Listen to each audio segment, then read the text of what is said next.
Once upon a time, there was a beautiful princess who was bored with life at court. As the king's daughter, she couldn't play with other children her age and watched them longingly from her room's balcony. In her solitude, she dreamt of adventures beyond the castle walls. When she grew older, the princess overheard children singing about a king under a spell. The king will sleep and will not wake until the early morning of San Juan. Intrigued, the princess inquired further. A little girl explained it was a tale of a king who slept all year, only waking on San Juan's day unless a princess was by his side. Fascinated, the princess asked for the location of this castle. The little girl said her mother claimed one must wear out a pair of iron shoes to reach it. Determined, the princess commissioned a pair and set out. On her journey, she met a kind old woman in a magical forest who advised her to ask her son, the sun, for help. Despite warnings of the sun's temper, the princess ventured to ask for his guidance.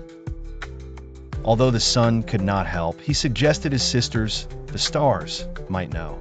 The stars, arrived weary from the night, were unable to assist but advised seeking the wind. Continuing her quest, the princess encountered another old woman, the wind's mother. The wind, upon learning of her search, told her to exit through a specific door, which would lead her to the castle. As she emerged barefoot, with her shoes disintegrated, a magnificent fortress loomed ahead. Inside, she found the sleeping king and stayed beside him through changing seasons, awaiting his awakening.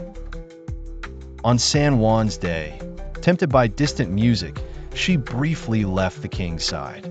He awoke, seeing a servant girl who claimed the princess's role. Promising to reward them, the princess's strange request for a rock and a branch of bitters intrigued the king, prompting him to follow her. Observing her rituals through the door, he realized she was the true savior. Realizing her devotion, he stopped her from leaving, thanked her for her vigil, and they fell in love, marrying and living happily ever after.